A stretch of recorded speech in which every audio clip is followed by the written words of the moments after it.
Hey everybody, welcome back to the Current MMA YouTube channel. I'm your host, Gordo Gambles, and welcome back to Best Bets. Now, last week, unfortunately, we snapped our 5-event winning streak, and whereas it is sad, we got to watch an absolute classic in the process. UFC 275 was amazing, but we're not here to dwell on the past. We're here to start that streak again. We're here to make some money. As always, leave you guys 5 bets. Hopefully you make some money with me. Before you guys watch any further, hit that like button down below, subscribe to the channel, show some love, and support us. Now, this is a really weird card. You have 11 out of 14 fights where there's a fighter minus 200 or greater. It is a tough one to bet unless you are a chalk boy.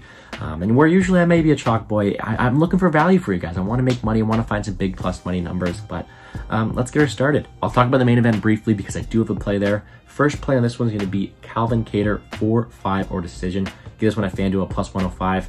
I just think it's tough because you have a fighter in Josh Emmett who is a knockdown king, 7 straight fights with knockdowns in them, versus a guy in Calvin Kattar who's never been dropped, 400 punches absorbed against Holloway. I do think it's Calvin Kattar's world. Emmett has never been in a 5-round fight before. I do think when it gets to later rounds, Kattar's going to have the volume, cardio, durability edge. I do think he's overall the better boxer. It's just that nuke from Emmett that everyone's worried about. Kattar will be the minute winner. He'll be able to win the decision at a higher clip.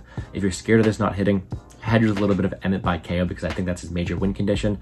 Either way, I think Calvin Kattar is the winner this weekend. Pressure, durability, cardio, accurate boxer, and I think he shows that again this weekend.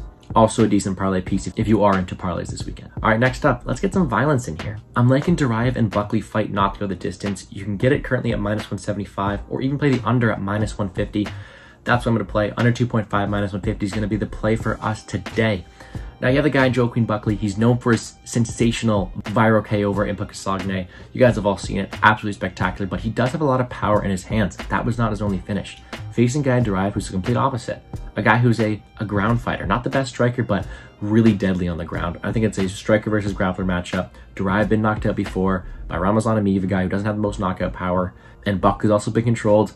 Abdul Razak Al Hassan his last time out. I think it finishes one way or the other. Duraev, I'm going to lean with him to get the win on the ground. He's deadly. He just got to get it there. And if he can't get it there, Buckley's a much better, much more powerful boxer on the feet. So give me violence either way, under 2.5, minus 150. Another violence bet I'm taking, drawn win, Phil Hayes. Fight doesn't go to decision, minus 120. Let me tell you why. Philip Hayes, where he's a very, very talented fighter, he lacks some crucial aspects of his game. Cardio and chin. He was looking great last time against Chris Curtis until he got absolutely nuked, starched.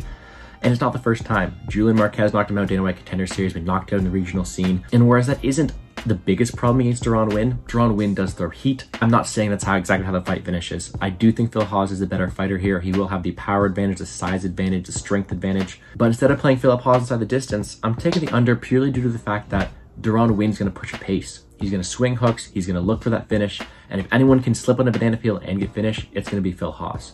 In all likelihood, Hawes keeps his 100% takedown defense intact, pieces him up on the feet, and runs through Deron Winn.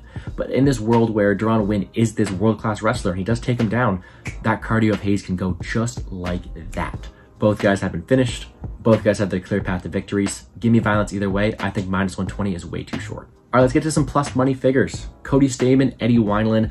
Whereas Cody Stamann's on the 3-fight skid and has not have a finish yet in the UFC, I think it changes here. He's facing a guy, Eddie Wineland, who's on the huge decline right now. Been knocked out in the first round of his last 2 fights, and I do think that if there's any occasion for Cody Stamann to get a finish, it is right here. He's known for his wrestling, but he does throw heat. When you're getting a fighter who is a minus 500 favorite at plus 200 to finish the fight, or plus 175 market wide, I think you got to take it. Wineland's been very hittable, not very durable. I think Stamann's the overall better fighter. Give me him to finish. I like him at plus 187.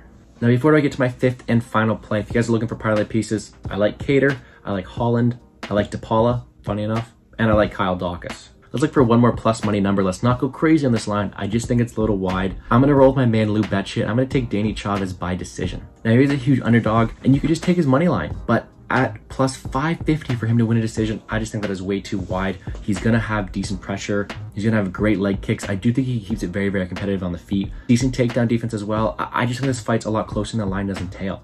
Ramos has also had some questionable fight IQ, so it's not like he's going to run away and blow this guy out of the water. I think it's going to be a pretty close fight. I think if you guys want a safer 5th and final play, you can probably take Holland and Means fight doesn't go the distance.